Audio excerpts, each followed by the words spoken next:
नमस्कार.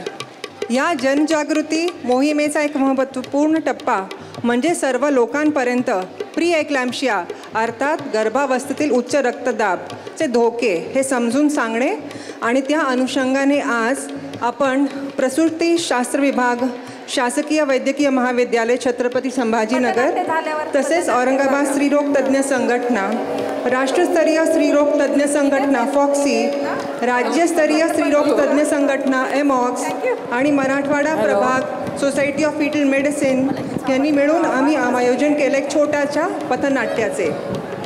पथनाट्याची संकल्पना डॉक्टर वीणा पानट यांची, तांत्रिक मार्गदर्शन लाभले डॉक्टर सोनाली देशपांडे यांचे, कला मार्गदर्शन डॉक्टर जयश्री जाधव यांचे, पटकथा आणि संवाद डॉक्टर स्वाती दंडे आणि आम्हाला सर्वांचं दिग्दर्शन, या पथनाट्याचं दिग्दर्शन केलं आहे डॉक्टर कमलेश महाजन यांनी. तर चला बघूया आजचं छोटं पथनाट्य. डॉक्टरांनी दिलेल्या सूचना पाळा, गर्भावस्थेतील उच्च रक्तदाब टाळा.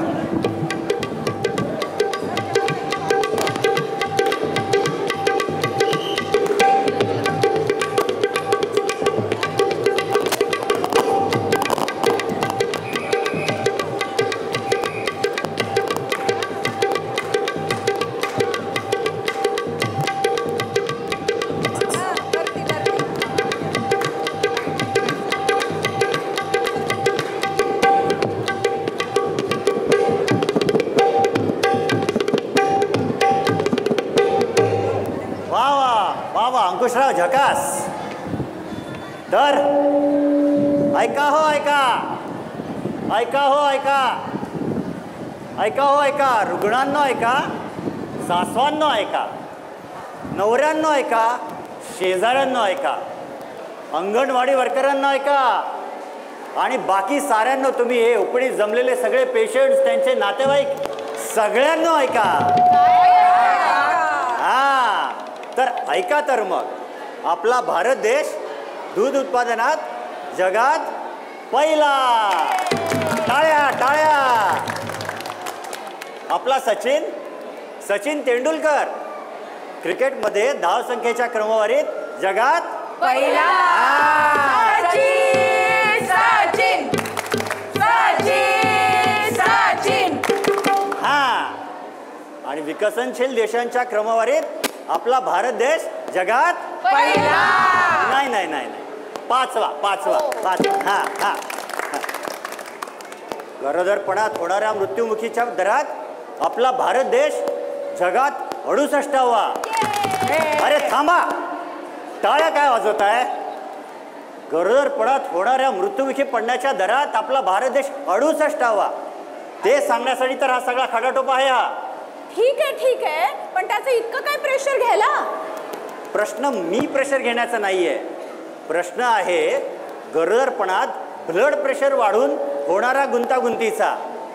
12% माता, किती? 12% माता या ब्लड प्रेशर वाढून होणाऱ्या गुंतागुंतीमुळे मृत्युमुखी पडतात. आणि त्याहून शर्मेची बाब म्हणजे वेळीच काळजी घेतली तर हे सगळं टाळता येऊ शकतं. न पेक्षा यातील धोका तरी कमी करता येऊ शकतो. कसं? तर तेच बघायला आपण इथे आलेलो आहे. प्रस्तुत आहे छत्रपती संभाजीनगर येथील स्त्री आरोग्य तज्ज्ञ आणि डॉक्टर स्वाती दंडे लिखित एक अभ्यासपूर्ण पथनाट्य, ज्याचं नाव आहे डॉक्टरांनी दिलेल्या सूचना पाळा, गर्भावस्थेतील उच्च रक्तदाब टाळा.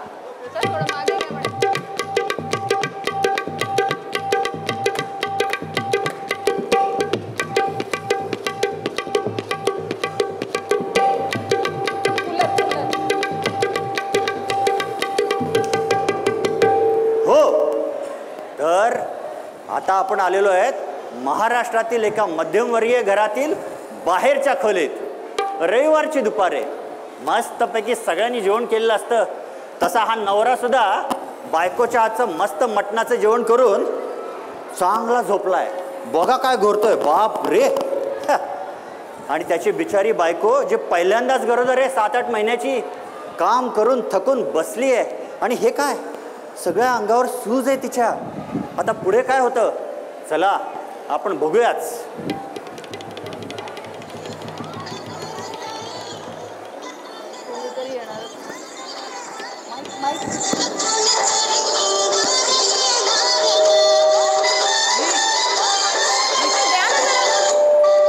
काही उठणार नाही हा बाबा, मला उठावं लागेल. आई आई ग. हॅलो, हा कोण? ताई, बोल ग. अगं इतक्यात कुठे डिलिव्हरी? अजून तर 7वा का 8वा काही आठवत नाही बाई. पण पायाला अंगाला अशी सूज आली आहे, जसं काही 9वा संपल्यासारखी दिसायला लागली आहे मी. काय म्हणते दवाखान्यात? अगं गेलो होते की बाई, 2 वेळा गेलो होतो. पहिल्यांदा गोड बातमी कळली तेव्हा यांनी नेलं होतं बाई कौतुकानं. मग काय संपलं कौतुक, पुन्हा काही नेलं नाही. मग 5व्या महिन्यात थोडा त्रास झाला. 5व्या महिन्यात थोडा त्रास झाला म्हणून आशाबाईकडे गेले होते. अगं त्या आशाबाई अंगणवाडीत असतात ना तर त्या घेऊन गेल्या जबरदस्तीने दवाखान्यामध्ये. दवाखान्यात गेले तर ते डॉक्टर म्हणाले तुमचं BP का FP काय ते वाढले.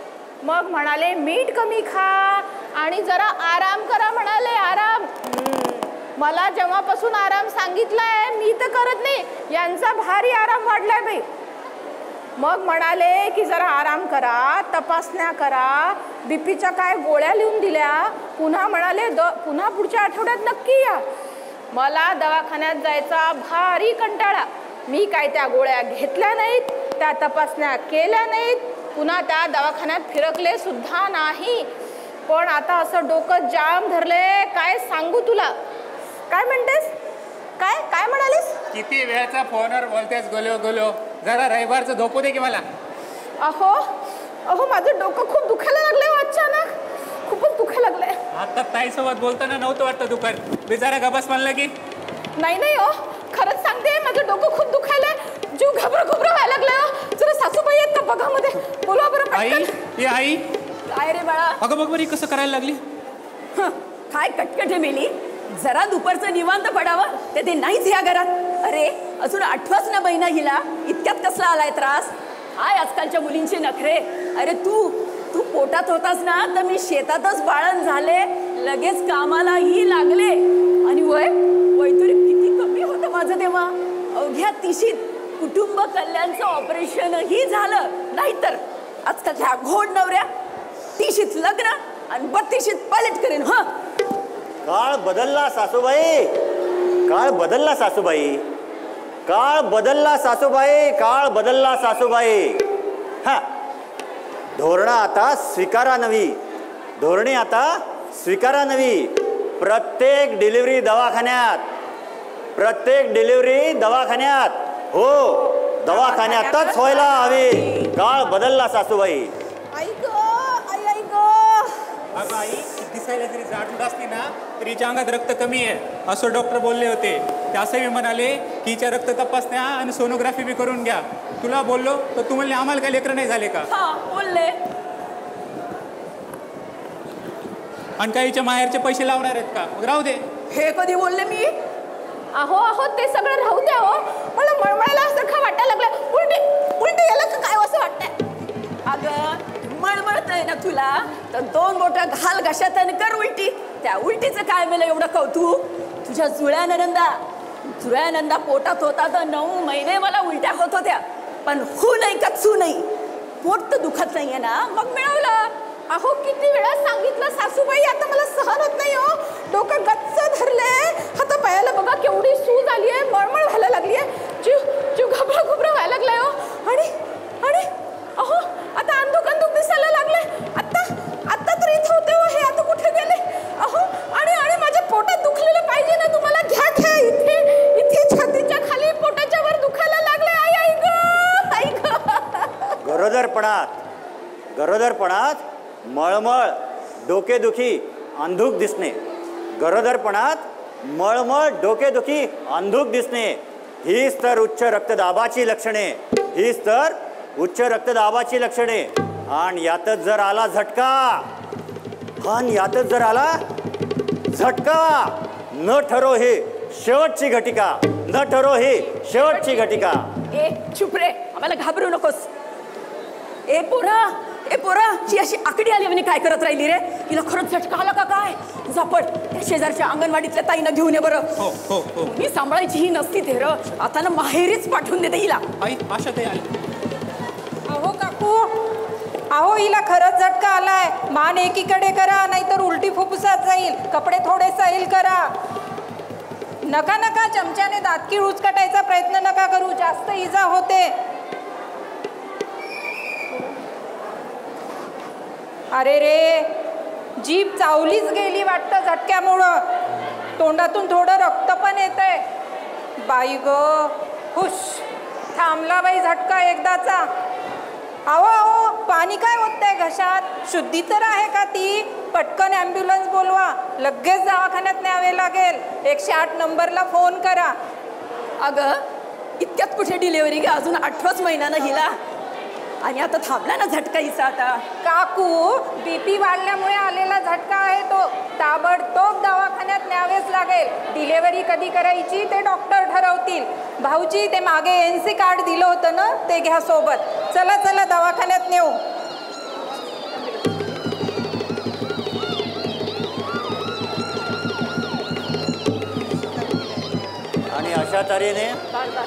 आणि अशा तऱ्हेने पेशंट सिरियस झालेली आहे आणि पेशंटला आता दवाखान्यात घेऊन जात आहेत.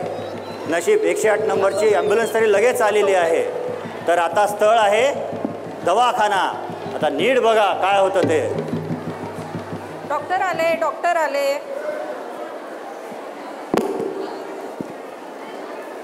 डॉक्टर डॉक्टर, अहो ही माझ्या घराशेजारीच राहते. 7वा का 8वा महिना आहे. मगाशी झटका आला म्हणून घेऊन आले ताबडतोब. ह्याच्या आधी मी 6व्या महिन्यात एकदा घेऊन आले होते, ते पण त्यावेळेस इथे दुसरे डॉक्टर होते. अरे, क्लासिक एक्लेम्शियाची केस दिसतीये. बीपी किती आहे? 160 वा 130. अरे बापरे, बाळाचे ठोके बरे आहे ना? चला चला, बरे. चला आपण पटापट IV लावून टाकू, मेडिसिन सुरू करू, रक्त तपासणीला पाठवू. अरे नातेवाईक कुठं आहे? अरे नवरा कुठं आहे? सिस्टर, पटापट कन्सेंट घेऊन टाका. मॅक्सल भरा. चला कॅथेटर करून टाकू. तुम्ही दाखवले ना पहिले? दाखवा बरं कार्ड. चांगलं 2दा दाखवलं, 2दा. एकदा जेव्हा गुड न्यूज कळाली तेव्हा, आणि एकदा आशाताई घेऊन गेल तर तिला दवाखान्यात दाखवायला. अहो इतक्या महिन्यामध्ये फक्त 2दाच दाखवले? अरे पहिल्यांदा जेव्हा 2 महिन्याची गर्भार होती तेव्हा मात्र BP 110/70 होतं, एकदम नॉर्मल. मग 6व्या महिन्यात तुम्ही आशाताई वर्कर बरोबर आल्या होत्या तेव्हा BP 140/92. त्या व्यतिरिक्त तुम्ही कधीही आले नाही. अरे आले असते तर कळलं असतं की BP वाढलंय, गोळ्या घ्यावे लागतील, तपासण्या कराव्या लागतील. पण नाही, तुम्ही तर नंतर उगवलेच नाही. नियमित तपासणी वारंवार, नियमित तपासणी वारंवार. नका खाऊ लोणच्याचा खार, नका खाऊ लोणच्याचा खार. सगळे लक्षात ठेवा. नियमित तपासणी वारंवार, नका खाऊ लोणच्याचा खार. अरे बीपीची खाल्ली असते गोळी, बीपीची खाल्ली असते गोळी तर पुढचे धोके आपोआप टाळी, आपोआप टाळी. या टाळी. तुमच्या बरोबर राहून माझं सुद्धा यमक सुधारायला लागलं. पण एक गोष्ट सांगते, जर लग्नाच्या वेळेस स्त्रियांचं वय 35च्या पुढे आहे किंवा तिला गर्भधारणा उशिरा होते, तिला जुळे मुलं आहे, तिचं वजन जास्त आहे, तिला मधुमेह आहे, तर अशा बायकांना ब्लड प्रेशर वाढण्याचा नक्की धोका असतो. अशा केसेसमध्ये आपण ॲस्पिरिनच्या गोळ्या, कॅल्शियमच्या गोळ्या हायर डोजमध्ये देतो. म्हणजे ह्या रक्तदाबाचा त्रास काही प्रमाणात कमी करायला आपल्याला नक्की यश मिळतं. डॉक्टर मॅडम, ते तुम्ही लोणच्याच्या खाराचं काय म्हणाले हो मगाशी? ते सूत्रधार बोलले ते बरोबर आहे का? मी आता लोणचंच टाकणार होती बघा. ब्लड प्रेशर वाढल्यावर ऐका नीट. ब्लड प्रेशर वाढल्यावर ऐका नीट. नका घेऊ वरतून मीठ, नका घेऊ वरतून मीठ. सूत्रधाराचे म्हणणे रास्त, सूत्रधाराचे म्हणणे रास्त. लोणच्यात मीठ असतंच जास्त, लोणच्यात मीठ असतंच जास्त. वा वा वा वा डॉक्टर मॅडम, तुम्ही तर एकदम शीघ्र कवीच निघालात हो. बरं, पण मला आता सांगा, या केसचं आता काय करायचं? म्हणजे सोनोग्राफी करायची, काय करायचं? नाही, आता हिची सोनोग्राफी नक्की करणार. बट ह्याच तपासण्या आपण 3 महिने झाल्यावर किंवा 4था महिना सुरू होतो तेव्हा केलं असतं तर आपल्याला कळलं असतं की BP वाढणार आहे का नाही, किती वाढणार, कोणते पेशंट सिरियस होणार. बट आत्ता तर तो मुद्दाच नाही. डॉक्टर ताई, माझ्या बायकोचं आणि बाळाचं कसं होईल जरा सांगता का? हे बघा, तुम्ही जर नियमित तपासणी केली असती तर आपल्याला कळलं असतं ना की BP वाढलंय आणि आपण हे 7व्या 8व्या महिन्यात बाळंतपण होण्याऐवजी गाडी ठीक 9व्या महिन्यापर्यंत घेऊन गेलो असतो आणि छान सुखरूप सुटका झाली असती. बट आता डॉक्टरांचे प्रयत्न चालू आहेत, बघूया. सूत्रधार महाशय, आता तुम्हीच तुमच्या खास शैलीत समजावून सांगा. अंकुशराव, थोडं हो द्या 2. तर ऐका, सगळे ऐका. ते 118 नंबरचे या ओपीडीतले पेशंट पण ऐका. सुरक्षित मातृत्वाचा जर असेल ध्यास, सुरक्षित मातृत्वाचा जर असेल ध्यास, ठेवा डॉक्टरांवरती विश्वास, ठेवा डॉक्टरांवरती विश्वास. वेळोवेळी चेकअपचा होईल त्रास, वेळोवेळी चेकअपचा होईल त्रास, पण फळ मिळेल नक्कीच खास, पण फळ मिळेल नक्कीच खास. ऐका पुन्हा, देऊन लक्ष, ऐका पुन्हा, देऊन लक्ष. BP कडे करू नका दुर्लक्ष, BP कडे करू नका दुर्लक्ष. अशी ही झटक्यात रूपांतरित होई, अशी ही झटक्यात रूपांतरित होई. हातची केस हाताबाहेर जाईल, हातची केस हाताबाहेर जाईल. गेली का केस हाताबाहेर? अरे देवा, माझ्या कर्मा काय करू. माझी एकुलती एक सून होती हो, फार गुणाची सून होती. काय हाताला चव होती तिच्या, मटण तर अशी भारी बनवायची. अरे माझ्या देवा, गेली हो माझी सून. काहीतरीच काय बोलताय? तुमची सून आता ठीक आहे, पण आतमध्ये पण तिला झटका आला होता, BP पण खूप वाढलं होतं बरं का. आता बाळाचं वजन 8व्या महिन्याचं म्हणून बरं होतं आणि तिचा जीव वाचवावा म्हणून आम्ही ताबडतोब डिलिव्हरी करून घ्यायचा निर्णय घेतला. तपासल्यावर लक्षात आलं की पिशवीचं तोंड घट्ट बंद आहे, म्हणून लगेच सीझरचा निर्णय घेतला. म्हणून आज तुमची नात सुखरूप आहे बरं का. 8व्या महिन्यामध्ये झाली म्हणून फक्त काचेच्या पेटीमध्ये ठेवली आहे. हो का? मग आता सुट्टी कधी होणार? चला घरी जाऊ. चला. सुट्टी काय घेऊन बसलाय सासूबाई? 7 दिवस तरी काही तिची सुट्टी होणार नाही. तिचा BP कमी नको का व्हायला? आणि सुट्टी झाल्यावरही दर 7 दिवसाला BPला यावंच लागेल तिला, लक्षात ठेवा. हो मॅडम, आम्ही फार लांब पटरीच्या तिकडे राहतो, असं सारखं कसं दाखवायला जमलो आम्हाला? अहो काकू, तुमच्या घराशेजारी जो दवाखाना आहे ना, तिथे जरी BP चेकअपला घेऊन गेलात तरी चालेल. BP जर 140/90च्या वर गेलं तर मग घेऊन या इकडे. कधी जर डोकेदुखी झाली, अंधुक दिसलं, मळमळ जर व्हायला लागलं तर लगेच इकडे घाटीत घेऊन या. बरोबर आहे ना डॉक्टर? बरोबर बोलला तुम्ही. तिला आपल्याला पुढे 3 महिने, लक्षात ठेवा, 3 महिने तिच्या BPवर लक्ष ठेवावंच लागेल. आणि मनाने BPच्या गोळ्या कमी जास्त करायच्या नाही बरं का. आणि BPच्या गोळ्यांबरोबर लोहयुक्त गोळ्या आणि कॅल्शियमच्या गोळ्या पण रेग्युलर घ्यायच्या. त्याच्याबरोबर आपली पेशंट सुदैवी होती बरं का, नाहीतर मग BP वाढून लिव्हर फेलियर, किडनी फेलियर, अति रक्तस्राव पेशंट वरही गेली असती. अगं बाई, आता 3 महिने बाळाला अंगावर पाजायचं नाही का काय? जन्मताच बाळाचं दूध गेलं. काही बोलता का हो काकू? अरे कोण बोललं दूध द्यायचं नाही? उलट पहिले 6 महिने फक्त आईचंच दूध दिलं पाहिजे असा कायदा आहे आणि त्याचे अनेक फायदे आहेत. डॉक्टर, एक विचारतो, राग नका मानू, पण पुढच्या बाळंतपणात हिला पुन्हा झटक्याचा त्रास होऊ शकतो का? पण पहिली गोष्ट लक्षात ठेवा, पाळणा कमीत कमी 3 वर्ष लांबवा. पाळणा कमीत कमी 3 वर्ष लांबवा. आणि पुढच्या प्रेग्नन्सीमध्ये ब्लड प्रेशर वाढायचा थोडा धोका आहे, पण त्यासाठी काय काळजी घ्यायची ते तुम्हाला आता चांगलंच माहीत आहे. होऊ द्या थोडं.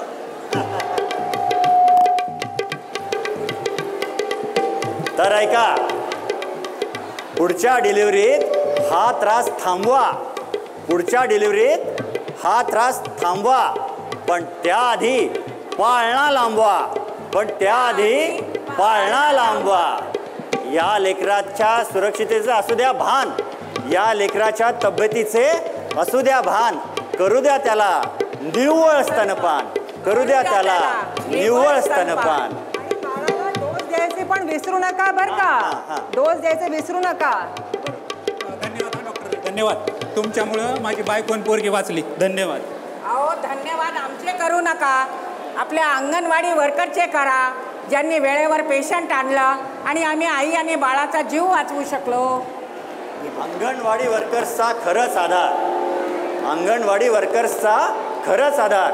डॉक्टरांचा कमी करतात भार, डॉक्टरांचा कमी करतात भार. रात्रंदिवस धडपडतात सगळ्या, रात्रंदिवस धडपडतात सगळ्या.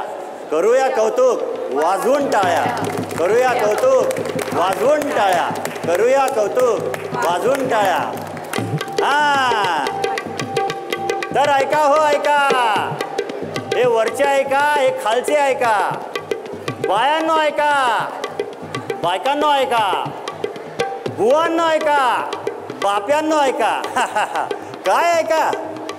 तेच तर, हेच ऐका की आम्ही ज्या तुम्हाला आता शपथा देणार आहोत, आम्ही जी शपथ देऊ त्यातला शेवटचा शपथ, शेवटचा शब्द तुम्ही परत उच्चारायचा आहे. तर मी डॉक्टर विनायक खेडकर तुम्हाला अशी शपथ देतो की हे जे पथनाट्य आम्ही आत्ताच तुमच्या पुढे सादर केलं ते तुम्ही लक्षात ठेवणार, ठेवणार. मी डॉक्टर जयश्री मोरे तुम्हा सर्वांना शपथ देते की आम्ही डॉक्टरांचं ऐकणार, ऐकणार. मी डॉक्टर वीणा पानट तुम्हाला शपथ देते की आम्ही रेग्युलर चेकअपला येणार, येणार. मी डॉक्टर भाग्यश्री राजवन तुम्हाला शपथ देते की आम्ही डॉक्टरांनी सांगितलेल्या गोळ्या घेणार, घेणार. मी डॉक्टर जयश्री जाधव तुम्हा सर्वांना शपथ देते की आम्ही डॉक्टरांनी सांगितलेल्या सर्व तपासण्या करणार, करणार. मी डॉक्टर धीरज कोटेचा शपथ देतो की डॉक्टरांनी आम्हाला ॲडमिट व्हायला सांगितलं तर आम्ही ॲडमिट होणार, होणार. मी डॉक्टर श्रद्धा परितकर अशी शपथ देते की डॉक्टरांनी सांगितल्याप्रमाणे 6 महिने केवळ स्तनपान करणार, करणार. मी डॉक्टर सोनाली देशपांडे अशी शपथ घेते की जर माझं गरोदर अवस्थेत BP वाढलेलं असेल तर मी डिलिव्हरीनंतर 3 महिने BP चेकअप सुरू ठेवणार, मी डॉक्टर ललिता बजाज अशी शपथ देते की आम्ही बाळाचे लसीकरण करणार, मी डॉक्टर श्रीनिवास गडप्पा अशी शपथ देतो की मी माता मृत्यूदर कमी करणार, मी डॉक्टर स्वाती दंडे अशी शपथ देते की आम्ही जगात भारताचे नाव उंचावणार, आणि आता तुम्हाला सर्वांना असं विचारते की आता आम्हाला निरोप देणार. तर अशा रीतीने ही 60 उत्तराची कहाणी 5 उत्तरी सुफळ संपूर्ण. जय हिंद, जय महाराष्ट्र, जय आरोग्य. धन्यवाद. धन्यवाद. थँक्यू. कमलेश सर या ना या. एक धन्यवाद सरांबरोबर. परत धन्यवाद. परत एक रिपीट धन्यवाद.